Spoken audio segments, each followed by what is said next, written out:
Bobby, we got the edge rusher list yesterday. ESPN does this every year for every position. Anonymous executives around the sport go ahead and rank the each position from 1 to 10. We got the edge rushers. Where's Micah on this? What is his response? And should we watchdog a couple of these NFL scouts with where they're placing some of these dudes? Absolutely. To quote RJ Choppy from over the weekend, let's edge, boys. Let's do this. Let's look at this. So as you look at ESPN's list, this is their yearly ranking of the top 10 in the sport across every position, where they ask front office executives, scouts, coaches, everybody else, like Eric just mentioned there. The order of this release is a little odd. It doesn't. Yeah, it was very odd release. It's not like all offense and all defense. This is the order of release. So far, they have published running backs, defensive tackles, edge rushers, and then safeties are this morning. And then after that, it's going to be wide receivers, interior offensive linemen, offensive tackles, corners, off-ball linebackers, tight ends, and then they've changed it up, RJ. They're going to do quarterbacks last. So they must have heard you complaining about that. There you go, the build-up to the end right there. Oh, they did change it. Yeah, according to this list I'm looking at here. Because there's no reason to do the quarterbacks in the middle. That's going to be at the end. All right, so I think we all agree generally it's similar to other positions where it's like you've got a collection of guys that you think are the best, and it's pretty clear there's a tier one, and everybody agrees on who they are. The top edge rushers, I think, for everybody in the NFL, there's 4 of them. Wouldn't we agree? It would be... Well, there's Micah, and then there's the other 3. Okay, but who's in that collection? Myles Garrett. Micah, Myles Garrett. Nick Bosa. TJ Watt. Like, I think everybody's got those 4 collected in there as that stuff. Maybe some people throw Max Crosby in there. Some of these scouts are like, hey, Micah, I think you're like the 10th best in the sport or whatever. Let's take a look at it. The number 1 edge rusher in the NFL, according to talent evaluators, is... Micah. No. Okay, it's going to be Myles Garrett. It is Myles Garrett. Local legend. Okay. The highest ranking was 1. The lowest ranking was 3 last year. He was ranked 2nd. It says Garrett is now in tier 1 by himself, earning 70% of the first place votes. An NFL coordinator said if you don't double team him, he's going to bleeping kill you.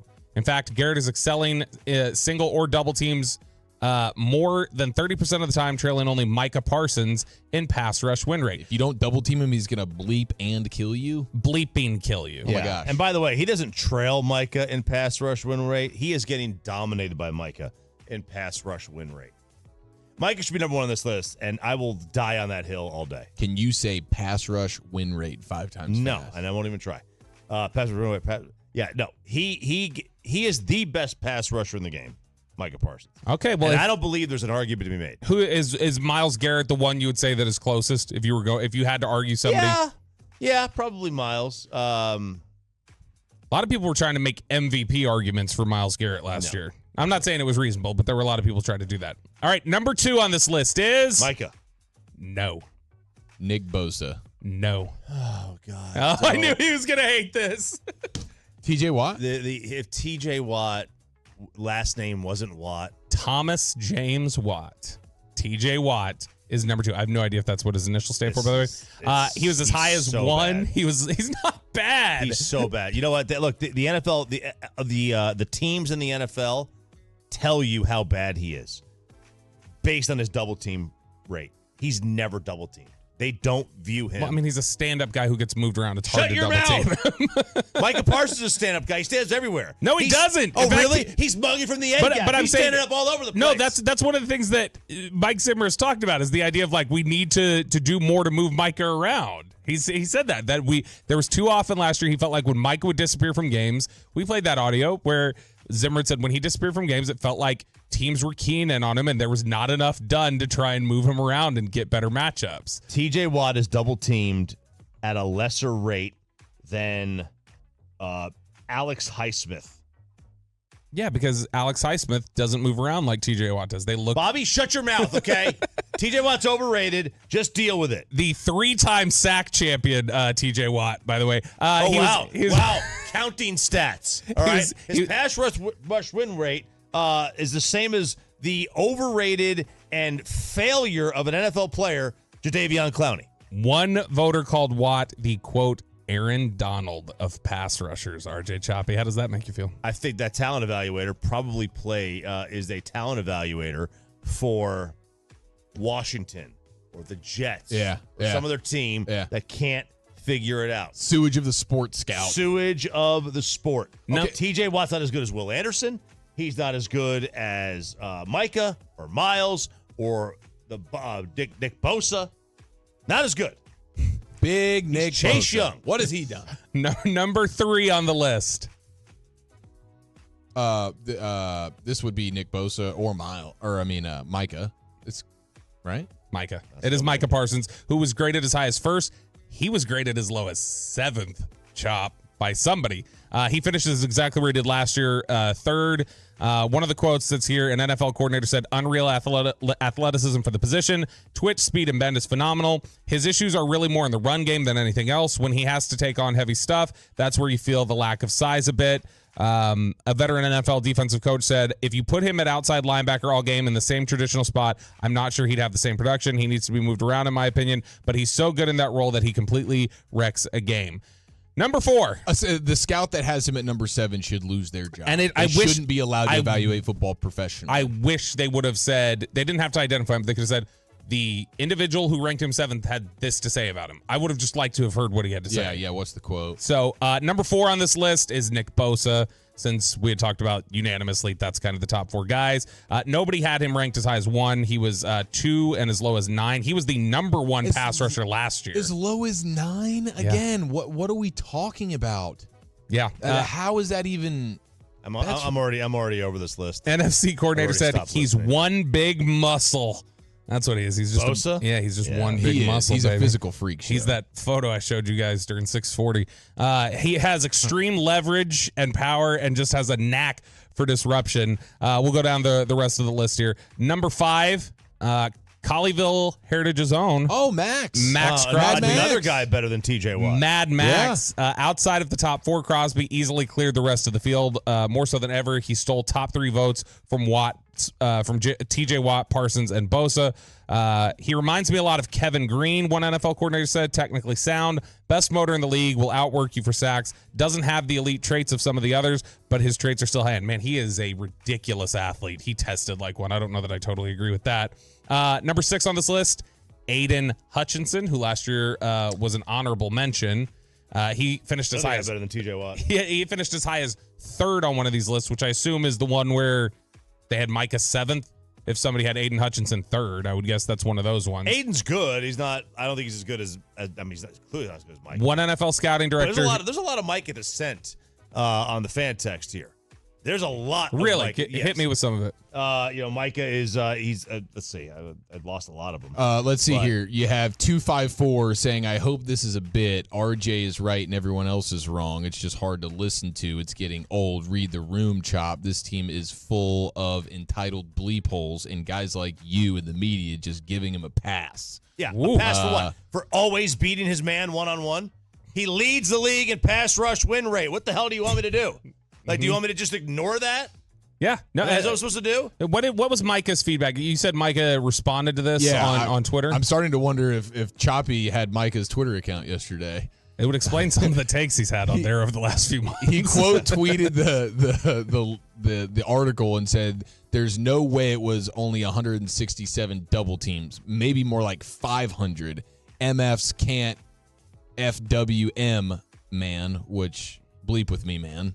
He had 35% of his 238 plays were double teams. He says it's up this year on Mama's 2 weeks. So this is an interesting. It's up this year on Mama's. Like he's saying, like totally instead of on my mama, he's saying on all mamas. On all moms, I'm going to be up this year. Even mine. I'm sorry, 2 weeks stocks, Nard. Y'all can hate on Mike and say he has empty stats. There's nothing empty about winning 35% of your pass. I don't think anybody would say he has empty stats. I think the criticism of Micah is the wear down factor that he's had at times near the end of the season, and definitely he is objectively not a consistently scheme disciplined player. Objectively, there's way too many times where he freelances a little bit and it causes problems. That there is that aspect that's I think is a fair criticism that says this is where you could be better. You could be better. And Myles Garrett, for instance, is one of the most disciplined players in the NFL. Micah followed up with saying, but he's great. He's awesome. He is fantastic. He is a freak show. If you talk about just traits and the rareness of them, there's probably nobody in the league who has traits as rare as Micah. Yeah, the explosiveness. He says, most double-team player, but I have the best pass rush percentage and most pressures, saying production low, something not adding up. The rest of the league views him as the best pass rusher. He's the most double-team. Rest of the list here, number 7, Danielle Hunter with the Houston Texans. Number 8, Josh Hines-Allen, the new hyphen. Oh, yeah, Hines-Allen there. Yeah. This is kind of odd to me when you get outside the top 10. Number 9 is Trey Hendrickson of the Bengals. Number 10 is Brian Burns, newly of the New York Giants. That means off of this list completely after a 17-sack season at 33 years old is Khalil Mack. Khalil Mack didn't get enough votes to register as a top 10 pass rusher in the NFL after doing what he did last year. He had 17 last year? Yeah, he had 17 sacks. Yeah. The you rest can see through a lot of those, though. Honorable mentions, Rashawn Gary, Hassan Reddick, Jalen Phillips, Montez Sweat, Will Anderson Jr. So Houston has Will Anderson and then also has Danielle Hunter up there. And then also receiving votes, not even an honorable mention, is Joey Bosa, just nowhere near his brother. He's dropped off. He's hurt a lot. Yeah. Jonathan Greenard from Minnesota, Matthew Judon, Kayvon Thibodeau, Alex Highsmith, Bradley Chubb, Jadeveon Clowney, Trayvon Walker, and Josh Sweat. So no DeMarcus Lawrence even getting a single vote here, even though he's, if you want to just talk about playing the edge, he's probably still, to me, I think, a top 15, 20 edge rusher.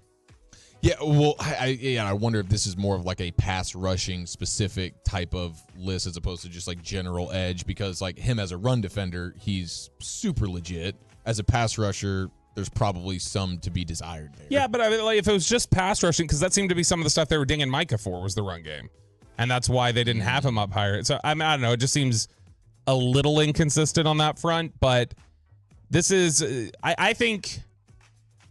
Here's what I'll say about the Micah thing, because I can tell this has you troubled, Chop. Do you think TJ Watt is getting the most out of his ability? Because obviously you don't think he's as impressive as these other guys. So the fact that he racks up 22 sacks, 19, like he's setting these records, does that? I don't. You know me. I don't care about sack totals. Okay, but I'm just saying. That's fake. Okay, but I care much.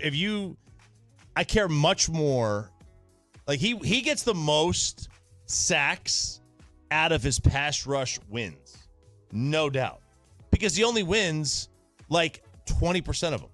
I think the stat's like 25%, right? It's 25%, give or take. He wins 25% of his. So one out of every 4 pass attempts, he beats his man one-on-one, whereas Micah beats his man one-on-one 35% of the time. Now, does Micah get the same amount of sacks as TJ? No. He doesn't. For a lot of that is that TJ's only double teamed on 14% and Micah's on 35%. What did Micah go like 8 weeks last year without a holding call or whatever that stat was where people were? Yeah. So he's double teamed at a rate more than double of TJ Watt, and he's never the benefactor of a holding call. I don't know what else. Like I would say this. Cowboy fans are butthurt because he didn't get any sacks against San Fran and he didn't have a great game against Green Bay. Yes, okay. Because he is the perfect symbol for what the team is. They can just dominate crap teams. Dak looks phenomenal. Micah's getting 3 sacks versus the Giants. Cool, man. When you go up against a playoff opponent, what do you do? But okay,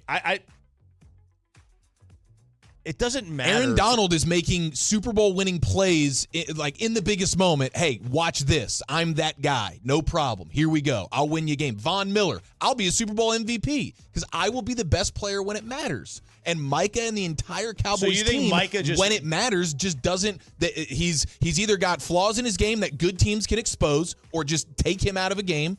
Or late in the season, there's some physical elements that he's just kind of fading off a little bit. But either way, that's where the entire team is right now, from Dak on down. No one cares that you got 3 sacks versus the Giants. No one cares, Dak, that you threw for 400 yards and 4 touchdowns against a crappy team in your division or another crap team that's not going to sniff the playoffs. But when you go up against a respectable playoff type opponent, you go to Buffalo and you get smacked. You don't even have a chance. You go to San Francisco. All Micah's fault. No, I'm just saying Micah is supposed to be one of your best players, and he's disappearing when it matters. So I understand you're not number one in the sport with that. You're calling him a choker. I can't get down with that. The entire team is, though. It's a contagious thing. It's not. I don't think it's contagious. It's contagious. It's absolutely contagious. What's the big moment that T.J. Watt has elevated his team or his overrated brother? I'm not arguing on behalf of T.J. Watt. I'm just arguing Myles on Garrett. Give me the Myles Garrett seminal moment in his career that made him Von Miller. I just don't think either one of those guys have narratives where every time you go up against a good team or a playoff type situation, you're just disappearing. And that's the entire MO because of the Cowboys. They're never in a position like that. T.J. Watt's never in a big game. Well, I mean, wasn't that the whole reason? The Steelers they never win. They win 9 games a year. They make the playoffs every now and then too. They make the playoffs and they never win a playoff game. Not lately, at least. What's his big moment? Why can't he get his team over the hump? So Micah has to carry that torch. That he's the guy that disappears. He didn't disappear. I think the issue for a lot of people around the league, like whoever would have ranked him 7th, I would guess there's a thought process there from that individual without knowing what they said, because it's a criticism you hear behind the scenes a little bit is Micah is incredibly talented. Micah could do more if there was the commitment to the craft the same way that there is with Myles Garrett or TJ Watt or Nick Bosa. Like it could be lapping the field. And I think that's where some frustration comes in, where it's like probably an undersized element to Micah that gets some of it. Yeah, for sure. Because he's not the unit that Myles Garrett is. No, because Myles Garrett's what, 6'6", Myles 280. And Micah's 6'3", 240 or whatever he is. Micah is he's a tweener from a position standpoint. He's an edge rusher in an off-ball linebacker body. Right, which I do think that will contribute. Agreed. To him getting lost in certain moments. I will say A17 points out something that I think is fair. Micah is supposed to be the next LT. There's a different standard for that, and Micah has not lived up to that. Okay, that's probably fair. He's not supposed to be the next LT. There is no next LT. There's a lot of people that called him that. That's their fault. That's their fault for calling him that. He's not the next LT. Put it in perspective. There is no next LT. So if you just don't have that expectation for him, you're not going to get all upset about it.